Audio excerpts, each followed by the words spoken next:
Evelyn up to the front to develop deliver a 8-minute construction speech. First and last minutes are protected time. Start whenever you want. Hello everyone. I'm going to talk about Korean conscription should be removed from Korean law. There should be no more conscription, and all conscripted soldiers still have served their military term. In my opinion against the conscription is that conscription is a very dangerous place to go. About 100 people were killed by safety issues and armed accidents. Even 6 days before, South Koreans are in big shock because of the battleship accident. The battleship, which is called by Cheonhanam, sank, and for about 2 or 3 days, people couldn't find the ship. When they finally found it, they realized about 54 soldiers died. Their parents and siblings were crying, and the conscription gives a lot of issues these days. Much useful to spend for poor environments or activities. So, I and my partner Aaron are going to explain about our 4 points against the conscription. The first point is relations between democracies and passive process. And for the second point is that allocation of Korean resources. And for the third and fourth point will be about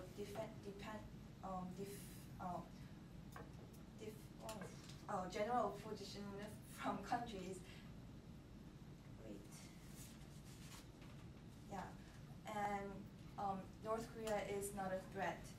And for the fourth point, it will be forcing people against their beliefs. The first point, for my opinion, will be point of removing conscription in Korea is that Korea is the only one country which keeps the law of conscription for their own safety. However, the other democratic countries like United States or Japan, they have their own army, but they don't have a rule of conscription. Having conscription isn't really necessary because it will eventually make citizens feel comfortable just for having this military organization. United States and Japan don't own a law of conscription, but they believe they have strong power within them and then trust their own strengths. However, these nations that you name, they do not have this constant threat of a violent, at times violent power just to the north of them right across the river, do they not? Pardon? I didn't really These countries that you name, they don't have an ever-looming threat of a known violent and dictatorship just a bit north of them. How do these nations therefore compare with yours? Compare with what? South Korea. Oh, well, like they're just South Korea. Well, like just not having conscription is that Korea. Yeah, just go.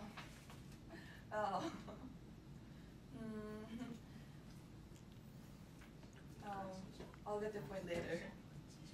And back to my point, Korea will feel dangerous and Koreans will fear other countries without conscription, especially from North Korea.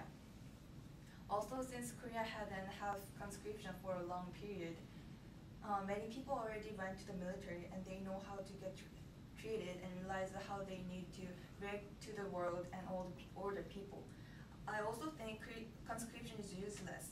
This is because when people go to conscription, they get barely paid, and it is mandatory for all men. And like as I said before, they get barely paid, but they spend more than they get paid. And for 2.5 years, what do they learn in army? Korean government made conscription to protect South Korea, but why all men in Korea? They are not all permanent soldiers. If the government wants to protect from North Korea, then they should form armies instead of having a conscription. Also, I found out that many soldiers try to escape from their dormitories and get killed or bullied after. This has no difference between going into jail and just staying in conscription for 2.5 years. In the military dorms, soldiers don't have any rights for themselves for 2 years. Everyone hates to be judged, and they want to live as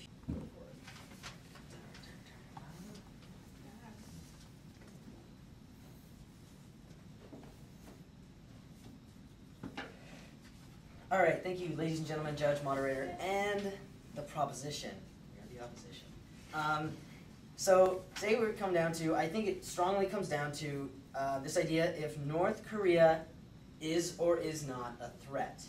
Now, we believe that this is set up, as we've shown you, a special circumstance for South Korea to do something that is socially or globally potentially unacceptable, and has shown that it may have some human rights violations. Now, I'll get into that later, but first of all, I'd like to start off with one core piece of running something the side proposition has said. Now, they talked about these farmers becoming soldiers, and among many ideas of North Korea and their military prowess, how it's subpar. Now, I ask you, North Korea is not restricted from any of the information we have right now. They know, they understand the global opinion of them. They aren't, while crazy, they aren't stupid. Now, they know their own, the opinion of people. If they want to if they wanted to become peaceful, they could demilitarize most of their army and be totally fine. They do not need these soldiers. They do not need these military resources, but they have them anyways because that's the kind of mindset that their people have. This leader is forcing their farmers to become soldiers even though they have no money for them.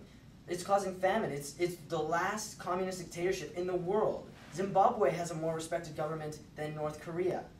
Now, if we allow these people, if they truly weren't a threat, then they would demilitarize most of their army. But they don't. It's in the facts, as my partner has shown you, that they are still a threat. They are still a potential cause for genocide and a potential cause for removing all human rights of all South Koreans. So that's the thing we believe has come down to today. Is North Korea is still a threat. They're still out there. They're still causing many, they could potentially cause a lot of damages. So we believe it's in South Korea's best interest, as we highlighted, to retain this conscription until we feel we are secure with a paid army, or until we feel we're financially able to afford and get ourselves out of whatever potential damages North Korea throws at us. So then, side up proposition should be showing us how this conscription, act of conscription, violates basic human rights on religion and other personal beliefs. And while, yes, it's restricting some people's rights, taking away the spiritual attainment some people can achieve, or just doing something people don't want to do. Now, it's a band-aid solution, but it is the only solution South Korea has at this time. Until they receive money, they aren't financially able to afford themselves. So they have to restrict a small portion of people's human rights to protect the greater human rights. To remove this conscription, we believe is effectively to throw them in the line of fire, throw all the people in Korea in the line of fire. The government of Korea is put into a position where they have to maintain this bill. Even though it's causing the problems, they have to remain strict. They have to remain strict. If they didn't put people in the prison, then people wouldn't go back to be conscripts. They wouldn't fight for their country. It is this threat that South Korea has put on its people, and this restrictions South Korea has put on its people, that's effectively keeping its people alive, we believe. Because North Korea is dangerous, they're bloodthirsty, they are not meant to be potentially positive partners in this Korea we have today, North and South Korea. So we've highlighted this, and side proposition fails to see that North Korea is still a threat today. This is a very important fact. I can't stress enough that they're sitting next to the lion's den. If they do not... Well, hello, honorable opposition, honorable judges, and guests, and my partner. Today I'm going to be talking about 3 points of why I think conscription should be removed, and of the points that will refute their reasons for why they think it should stay. My first point will be about how conscription forces people against their beliefs and against their religion. Foremost. And I'm going to talk about how North Korea is not actually a real threat, and does not pose as a big a threat as the opposition would like you to believe. And I'm going to also